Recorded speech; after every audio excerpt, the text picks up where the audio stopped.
ആലുവ കേന്ദ്രമായി സന്നദ്ധ പ്രവർത്തനങ്ങൾ നടത്തിവരുന്ന സോഷ്യൽ സോളിഡേറിയൻ എന്ന സംഘടനയുടെ നേതൃത്വത്തിലാണ് സൗഹൃദ ഇഫ്താർ സംഗമം സംഘടിപ്പിച്ചത്.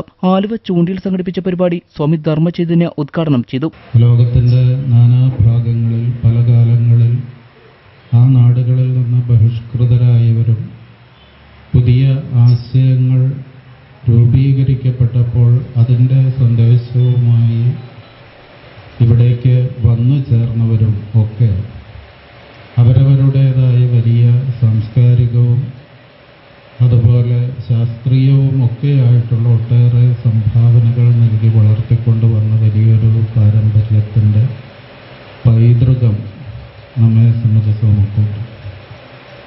ആ സൗഹൃദം നിലനിർത്തുന്ന പല ആഘോഷങ്ങളും നമ്മൾ കൊണ്ടാടുന്നുമുണ്ട്. പ്രോഗ്രാം കോർഡിനേറ്റർ വാഹിദ നിസാർ ആലുവ അധ്യക്ഷത വഹിച്ചു. ആലുവ മസ്ജിദ് ഇമാം അബ്ദുൽ സലാം അൻസാർ ഇഫ്താർ സന്ദേശം നൽകി. ഈ ജീവകാരുണ്യ പ്രവർത്തനങ്ങളിലേക്ക് മനുഷ്യനെ വഴി നടത്തുന്ന ഏറ്റവും വലിയൊരു സംഗതിയാണ് എന്ത് വ്രതം എന്ന് പറയുന്നത്. എനിക്ക് വിശക്കുന്നു എന്ന് ഞാൻ തിരിച്ചറിയുന്നത് എൻ്റെ ബുദ്ധിപരതയാണ്, എൻ്റെ ബുദ്ധിയാണ്. പക്ഷെ എൻ്റെ സഹോദരന് വിശക്കുന്നു എന്ന് ഞാൻ തിരിച്ചറിയുന്നത് എൻ്റെ ആത്മീയതയാണ്. അപ്പോൾ ആ സഹോദരന്റെ വിശപ്പിന് പരിഹാരം ഉണ്ടാക്കുക എന്നതാണ് യഥാർത്ഥത്തിൽ നമ്മെ സംബന്ധിച്ചിടത്തോളം വ്രതാനുഷ്ഠാനത്തിലുള്ള ഇഫ്താറിലേക്ക് നമ്മളെ കൊണ്ടുവന്നത് വ്രതാനുഷ്ഠാനമാണ്. വ്രതമില്ലെങ്കിൽ ഇഫ്താറില്ല. വ്രതം എന്ന് പറയുന്നത് ലോകത്തെ എല്ലാ മതസമൂഹങ്ങളിലുണ്ട്. ആകെ ലോകത്ത് വ്രതമില്ലാത്ത ഒരേ ഒരു സമൂഹം സൗരാഷ്ട്ര മതം മാത്രമേ ഉള്ളൂ.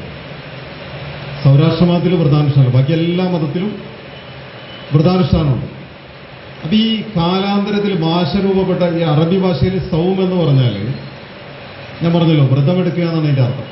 BJP state secretary Renu Suresh, BJP Ernakulam north ജില്ലാ vice president Senthil Kumar, CPIM Aluva area secretary AP Udayakumar, ward member Pradeep Kumar, മുൻ ജില്ലാ പഞ്ചായത്ത് ചെയർമാൻ KM കുഞ്ഞുമോൻ, വ്യാപാരി വ്യവസായി president Tomy, general secretary Ajay, ജമാഅത്ത് ഏരിയ സമിതി അംഗം ഫസലുദ്ദീൻ, വ്യാപാരി വ്യവസായി വനിതാ അംഗം ജിപ്സി, മറ്റ് ഭാരവാഹികളായ ഗഫൂർ ആലുവ, അനസ്, തോമസ്, മനോജ്, മുനീറ, സാജിദ, സജ്ന തുടങ്ങിയവർ സംസാരിച്ചു.